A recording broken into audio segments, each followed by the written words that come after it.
네, 안녕하세요, 여러분. 오늘은 이제 지난 시간에 이어서 조선의 정치 구조의 변화, 그리고 군사 제도의 변화에 대해서 이야기해 보도록 하겠습니다. 지난 시간에 좀 강의가 좀 길었어요. 그쵸? 1시간 가량 선생님이 대외 관계에 대해서 이제 전반적인 것을 설명을 하다 보니까 좀 길어져서 오늘은 간단하게 그 정치 구조와 군사 제도의 변화만 간단하게 설명을 드리고 다음 시간에는 17세기의 정치 발전, 붕당 정치 전개라고도 할 수 있는데 그 붕당 정치의 전개 과정을 각 군주와 연결시키는 그런 수업으로 이제 진행을 하려고 합니다. 그래서 그거는 이제 다음 시간에 하는 거고 그 전에 오늘은 이제 간단하게 그 17세기 정치 발전기, 붕당 형성기 이때 이제를 배우기 전에 그 시대의 정치 구조나 군사제도 변화에 대해서 알아보는 그런 시간을 좀 갖도록 하겠습니다. 자, 여러분들이 가지고 계시는 프린트의 28페이지 펴시면 될 것 같아요. 자, 그래서 제목이 이제 붕당 정치의 전개로 들어간다. 그렇게 보시면 되겠고, 오늘 배우는 내용 중에서 핵심 용어는 비변사, 그리고 훈련 도감, 소고근. 이거를 선생님이 핵심 용어로 좀 뽑아봤습니다.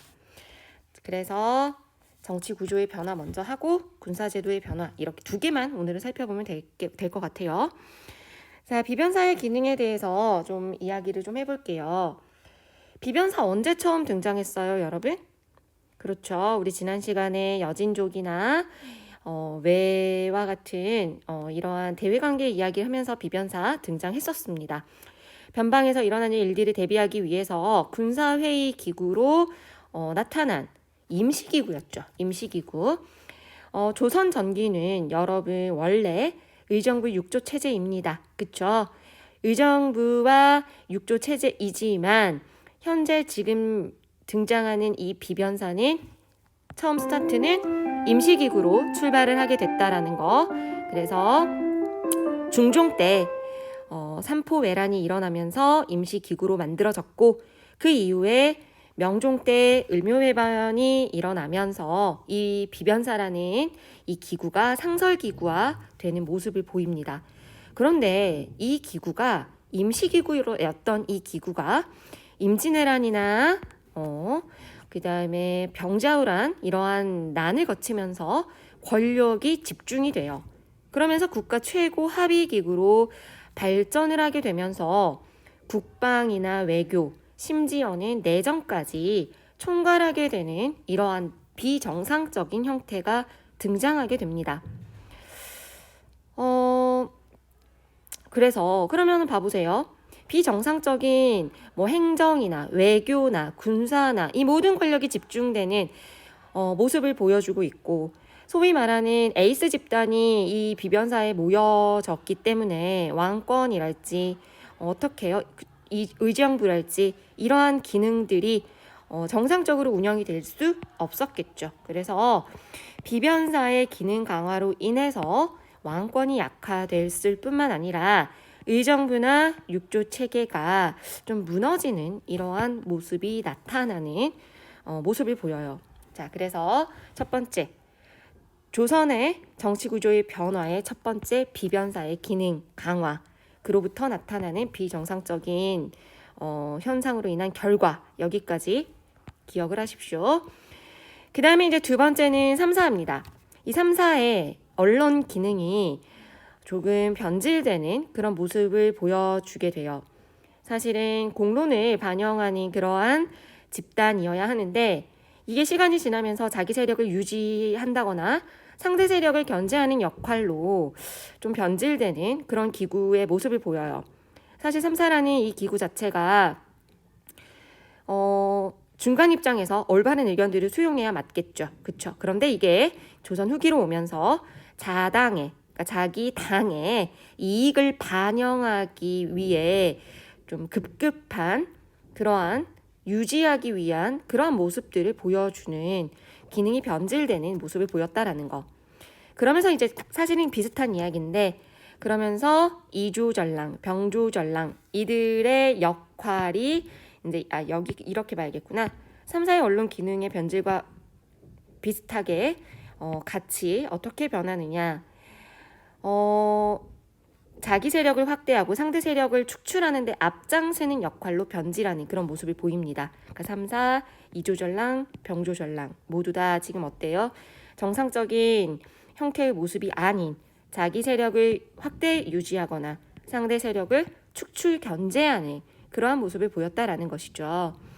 사실 이 전랑이라는 거는 이조, 전랑, 그리고 병조, 이조는 문반의 정랑을 말하는 거죠. 그리고 병조는 무반의 사실은 이제 좌랑이라고 해요. 병조의 좌랑, 이조의 정랑.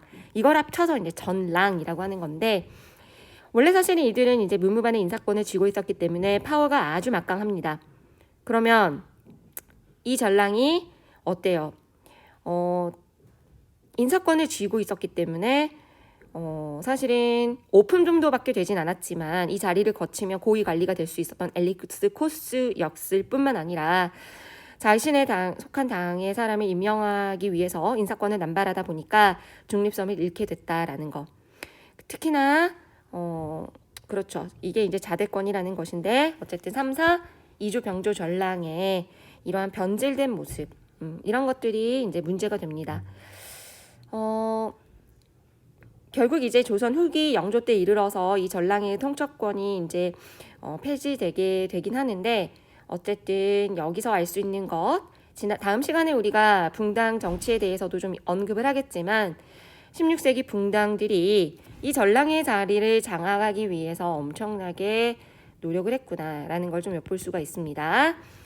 자, 그 다음에 이제 비변사의 구성원 아까 얼핏 이야기는 했지만 뭐 구체적으로는 이야기는 안 했지만 한번 볼까요? 그래도 있으니까 전현직 정승뿐만 아니라 5조, 공조를 제외 6조 중에 공조를 제외했으니까 5조의 판서, 참판, 뭐 군용의 대장들 소위 말하는 국가의 정말 중요 요직들 인물들이 모두 다 이 비변사에서 이제 구성원의 일부였구나.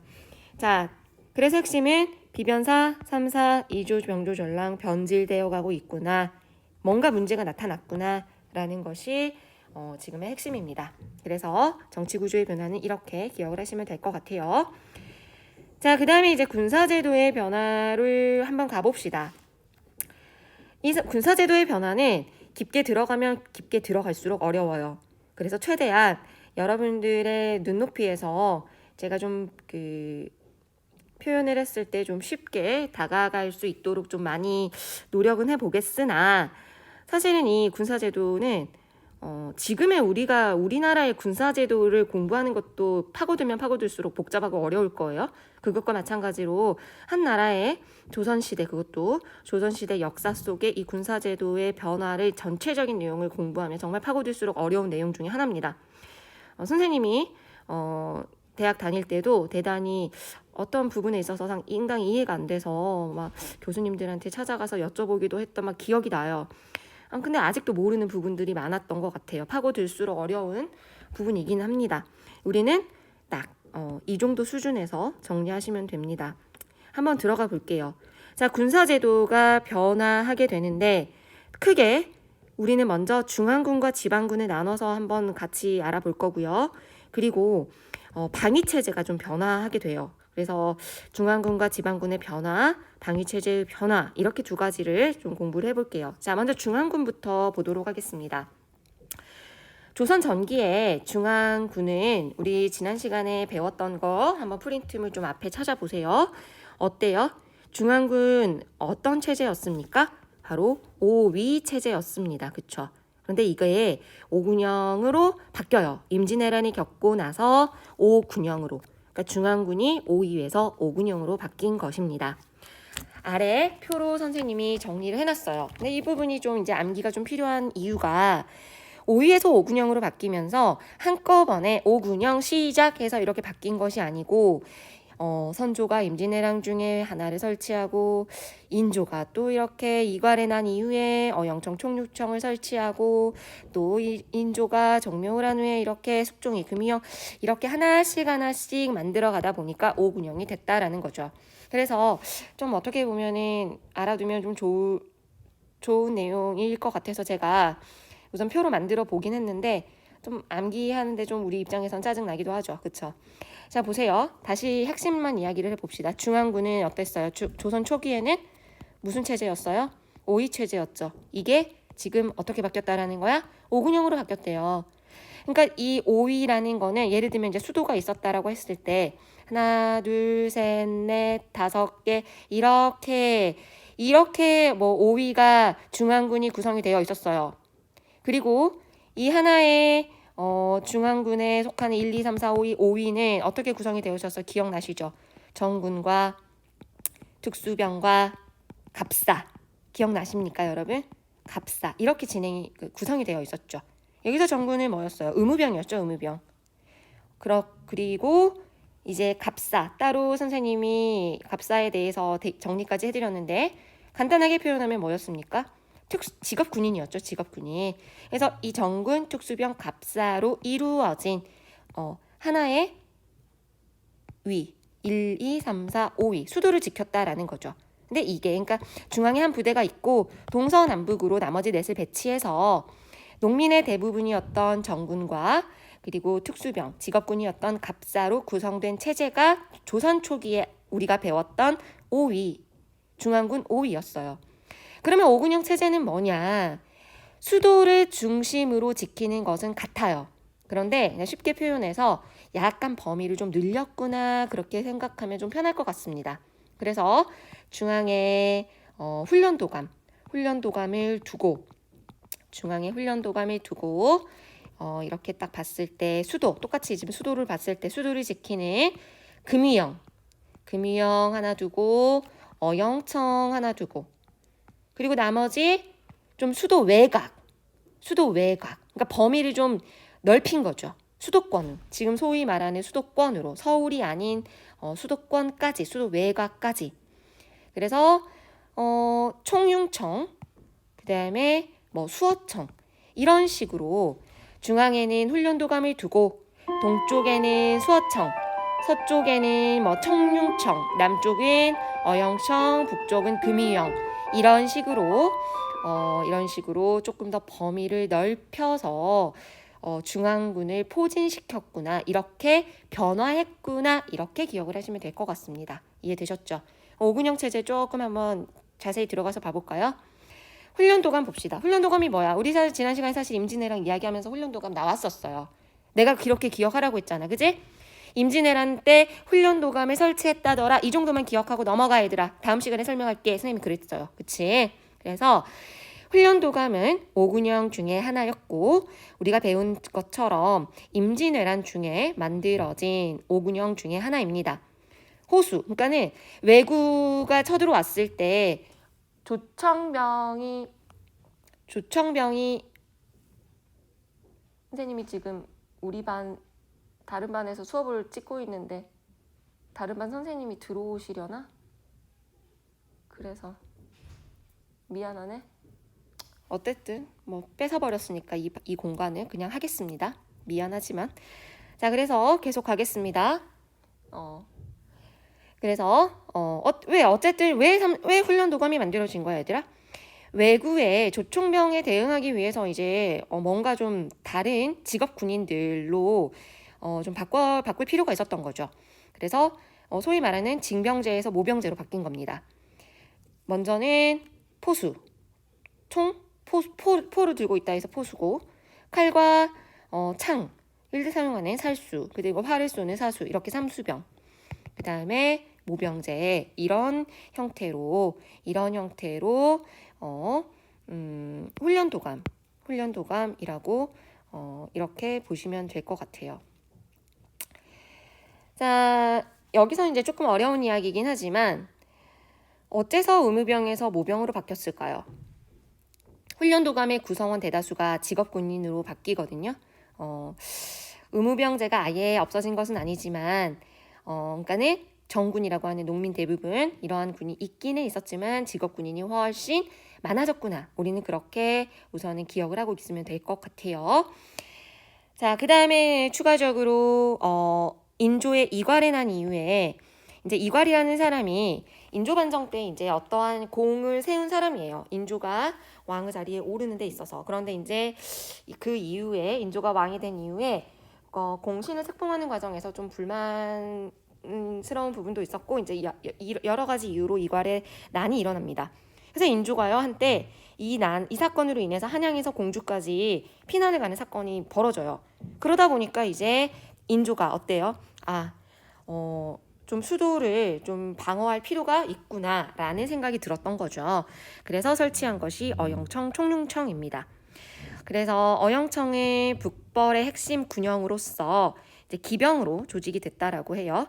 총융청은 이제 그 주변에 수도 외곽에 북한 산성을 수비하는 그러한 오군영으로 설치를 했고 그 뒤를 이어서 인조 때 정묘호란 이후에 남한산성의 수어청, 그러니까 총융청은 북한 산성을 수비하기 위해서 수어청은 남한산성을 수비하기 위해서 이렇게 수도 외곽에 설치를 한 것이구나. 그렇게 보시면 되겠습니다. 이해되셨죠? 아까 선생님이 그래요. 수도 외곽의 그림에서 이렇게 총융청, 수어청 이렇게 그려줬었죠. 그래서 수도 외곽을 수비하기 위해서 설치한 것이구나. 그리고 그 이후에 마지막 숙종 때 이제 수도를 방위하기 위해서 금이영을 설치했다. 그렇게 보시면 되겠습니다. 자, 그 다음에 이제 지방군에 대해서 한번 알아보도록 하겠습니다. 자, 지방군은요, 여러분, 우리가 지난 시간에 조선 초기 때 군사제도 배울 때 어떤 군이라고 했었어요? 그렇죠. 영진군이라고 했죠. 영진군. 이 영진군이라는 체제가 소고군 체제로 바뀌게 됩니다. 그래서 영진군에서 소고군 체제로 바뀌었구나. 그렇게 기억을 하시면 되고, 그 다음에 그러면 이제 이 소고군이 뭐냐? 선생님이 잠깐만요. 여러분 다시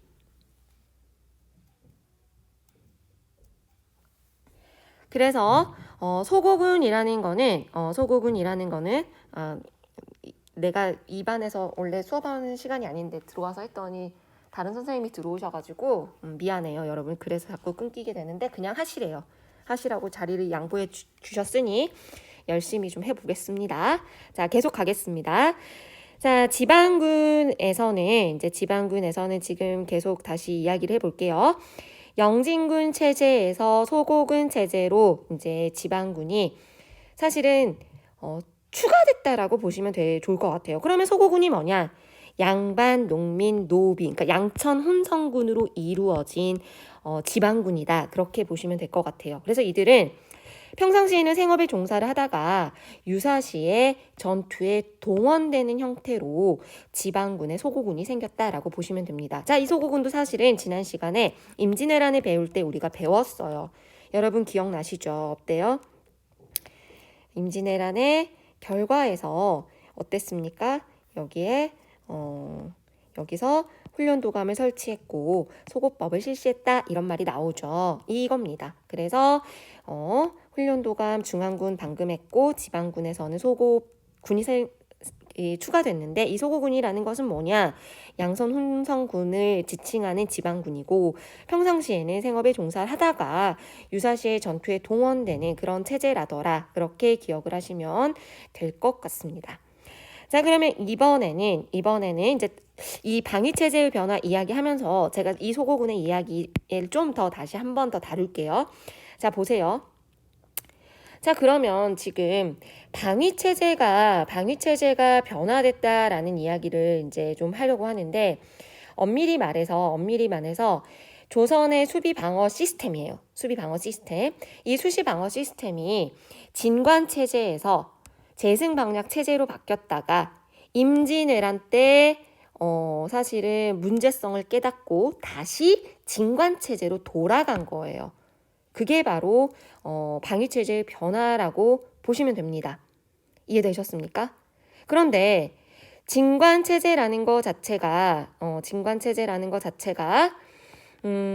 지역의 방어 체제이기 때문에 각 군대가 자기 지역을 방어하는 체제가 사실은 진관 체제이거든요. 근데 이 시스템이 운영이 되려면 정말 많은 군사가 필요해요. 그런데 문제는 군포제라는 이러한 제도, 다음 시간에 배우겠지만 여러 가지 문제들로 인해서 병사가 얼마 없다라는 게 문제점으로 발생을 하게 됩니다. 임진왜란이 터졌는데 그 지역을 충실하게 각 군대가 지켜야 되는데 병사가 없는 거야, 지금 현재. 그래서 이게 문제가 되다 보니까 중종 때 재승방략 체제라는 체제로 이제 체제를 바꾸게 됩니다. 그럼 이거는 뭐냐? 적이 쳐들어왔을 때 각 영 그리고 각 진에 있는 군사들이 하나로 뭉치는 거야. 그리고 대장은, 그러니까 장군은 중앙에서 보내는 겁니다. 그러니까 이들을 지휘하는 거죠. 쉽게 말해서 밀집 방어 체제라고 해서 약속한 전쟁이 빵 터지면 각 영과 진에 있는 군사가 약속된 장소로 뭉치고 그리고 이들을 지휘하는 군사를 중앙에서 보내주는 거죠. 그런데 문제는 뭐냐? 시간이 오래 걸리죠. 중앙에서 내려온다라는 것 자체가. 거기다가 이거 한 번 뚫리면 어때요? 그렇죠. 완전히 무너져 버리는 거예요. 그래서 우리 임진왜란 때 어쨌어요? 한 번 뚫리니까 파죽지세로 한양까지 왜군이 금방 올라가 버렸잖아요. 이게 이제 문제점을 깨달은 거지. 재승방략에 엄청난 문제가 있구나. 그래서 이제 임진왜란 때 큰 깨달음을 얻고 잠시 휴전 상태에 있었던 그때 안 되겠다. 우리 재승방략 체제로 하면 안 돼. 아무래도 다시 옛날처럼 진관 체제로 하자. 그러면서 이제 다시 진관 체제로 돌아가려는 거야. 근데 생각을 해봐. 군사가 많이 필요해야 된다 그러겠잖아. 아까 진관 체제는. 그지? 근데 의무병이 지금 어때? 없는 거야. 의무병이 없어요. 진관 체제를 하려면 그 지역을 지키려는 군사가 있어야 되는데 군사가 없는 거야. 의무병이 없는 거야. 그러니까 안 되겠다 해서 지역별로 소고군을 모집을 하는 겁니다. 모든 계층 다 포함돼요. 남자면 되는 거야. 싸울 수 있는 군대들, 남자들 다 와라. 양반도 그다음에 노비도 모든 계층 다 와라. 그래서 사실은 이 소고군은 상비군은 아니고 이제 정규군인데 사실은 예비군이라고 보는 게 맞는 것 같아요. 그래서 평상시에는 농사 잘 짓고 있다가 비상시 이제 전쟁에 참전하는, 그러니까 지금으로 말하면 사실은 예비군의 개념이죠. 그래서 정기적인 훈련을 받았다라는 거. 이게 바로 소고군이라고 보시면 됩니다. 그럼 여러분 어떻게 봐야겠어요? 사실은 조선의 방위 시스템으로 보자면 진관체제에서 재승방략체제로 갔다가 임진왜란 때 안 되겠다. 사실은 완전히 털리는 거지. 너희들 말로. 완전히 무너지고 다시 깨달음을 얻어서 다시 진관체제로 가자 해서 진관체제로 간 거야.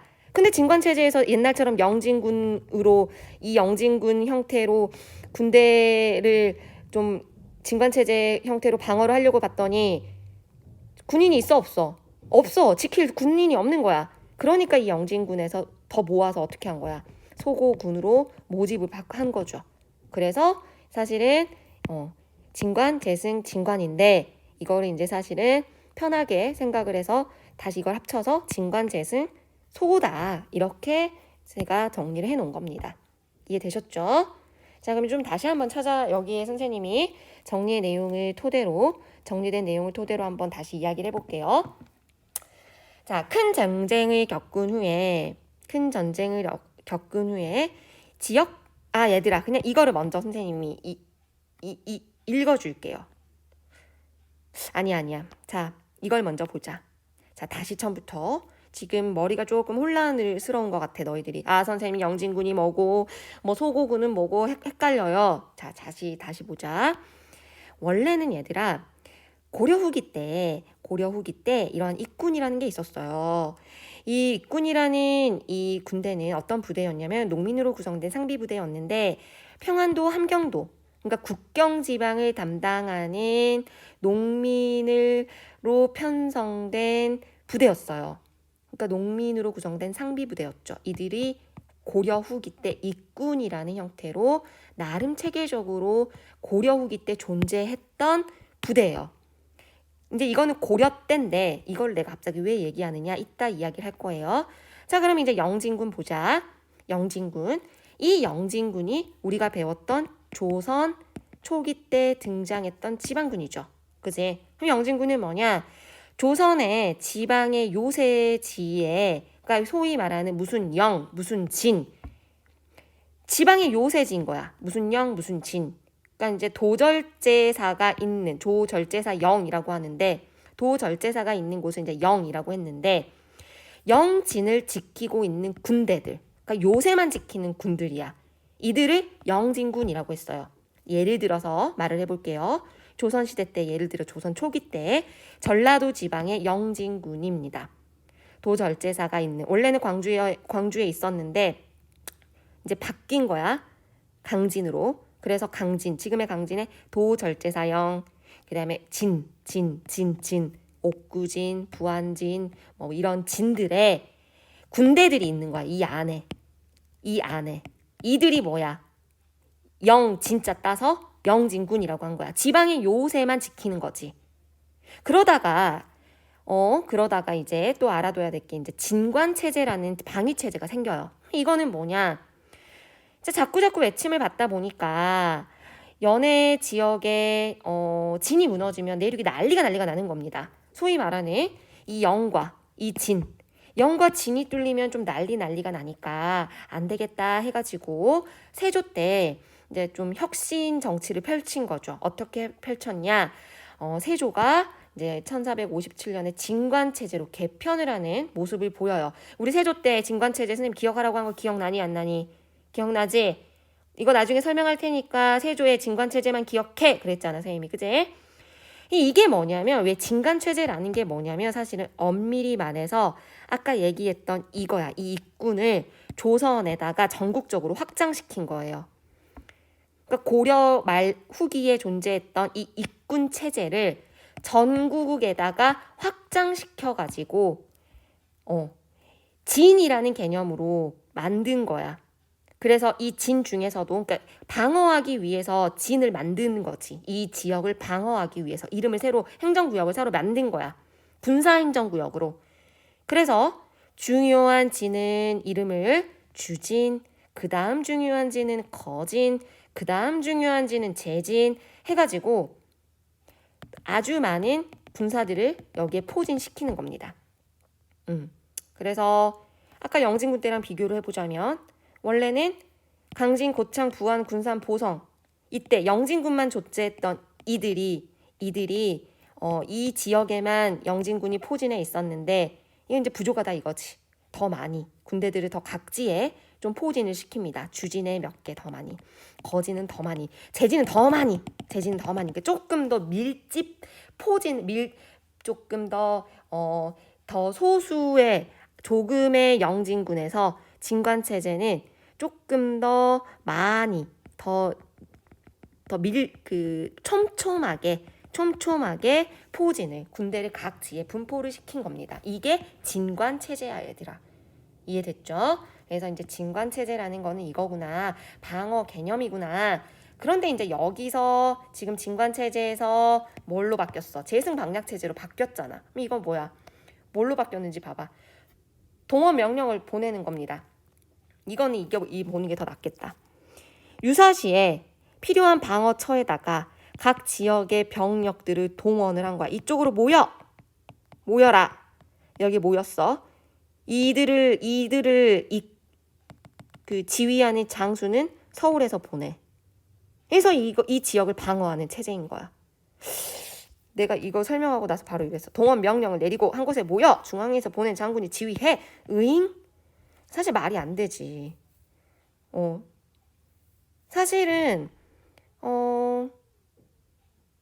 그래요. 이 진관체제도 사실은 나름대로는 조금 어떻게 보면은 조선이라는 나라가 여기도 이제 선생님이 써놨는데 조선이라는 나라 자체가 사실은 여러분들이 고려를 배웠으니까 알겠지만 고려는 정말 큰 나라들에게 엄청난 외침을 받은 나라들이잖아. 거대한 국가들이. 그지? 사실은 근데 조선은 고려에 비해서는 그러진 않았어요. 임진왜란, 정묘호란 이 두 나라 외에는 정말 외적들 이게 좀 짜질짜질하게 큰 나라가 아닌 이러한 외침들이 더 많았거든요. 사실은 우리가 기억하기에 임팩트가 임진왜란이 크고 병자 정묘호란이 좀 커서 그렇지 고려보다는 사실 조선은 사실 그렇게까지 큰 외침이 있지 않았거든요. 그러니까 그래도 이제 영진구보다는 조금 더 포진시켰다라고 해서 중요한 순서대로 이렇게 주진, 거진, 재진으로 설정해서 이렇게 군사를 조직 운영하는 이 진관 체제가 사실은 효율적이었다고 생각을 한 것 같아요. 그런데 이제 이 재승방략 체제는 좀 나도 의심스러워요. 뭐 너무나 좀 비효율적이지 않니? 그지? 그래서 영락 없이 임진왜란 때 엄청나게 두들겨 맞죠. 바로 뚫려버리죠. 이렇게 비효율적인. 이해됐죠? 자, 그래서 진관체제 한번 읽어볼게요. 지역 단위의 방위체제이다.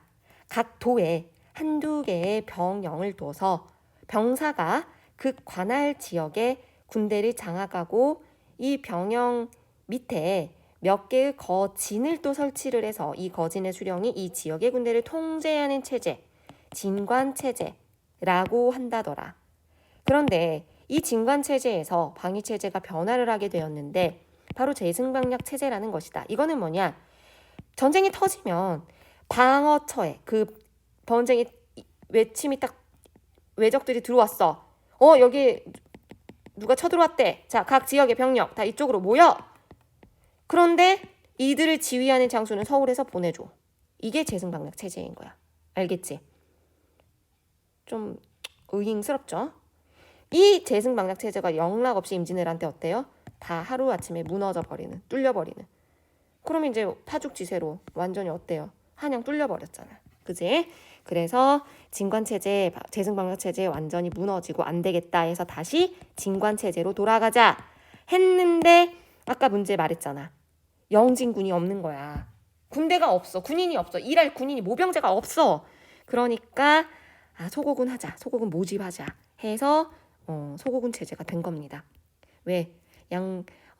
양반, 농민, 노비 모두 다. 물론 양반들이 회피함으로써 상민, 노비 부담이 가중된 형태가 되긴 했지만 어쨌든 평상시에는 생업에 종사하면서 유사시에는 전투가 동원되는 이러한 형태. 그러니까 초반부의 진관체제 때는 뭐 영진군 형태로 이들이 이제 뭐 운영이 됐다라고 한다면 다시 찾아온 재승방략 체제의 실패 이후에 찾아온 방위체제, 진관체제 쪽으로 돌아갔을 때는 소고군 형태로 운영이 됐다라는 거죠. 여기에 이제 선생님이 또 간단하게 이렇게 말을 써놓긴 했는데 큰 전쟁을 겪은 이후에 징협방어 체제의 허술함을 깨닫고 전쟁할 때 군인들을 동원하는 것이 쉽지 않다는 것을 깨달아서 싸울 수 있는 남성들을 전쟁할 때 이제 동원을 해서 그 지역을 방어하게끔 만든 체제가 소고군이라는 거죠. 이게 그 진관 체제랑 거의 비슷하죠. 그런데 소고군으로 바뀌어서 소고군 체제이구나 이렇게 생각하면 좀 편할 것 같아요. 자, 그래서 이렇게 방위체제의 변화를 좀 기억을 하시면 좋을 것 같고, 그래서 다음 시간에는 이를 토대로 이제 실제로 붕당 정치의 전개 내용을 좀 배워볼까 합니다. 그래서 17세기의 정치 발전을 좀 배워볼 거예요. 그래서 이제 선조 이후에 임진왜란 이후에 광해군, 광인, 효연, 인조, 그다음에 효종, 현종, 그다음에 이제 숙종, 경종 이들의 왕. 임진왜란 이후에 등장하는 정치의 내용. 또 다르게 표현하면 사림이 이제 사화가 끝난 이후에 붕당 정치가 이루어지는 전개 과정. 이렇게 우리가 다음 시간에는 공부를 좀 해보도록 하겠습니다. 고생하셨어요.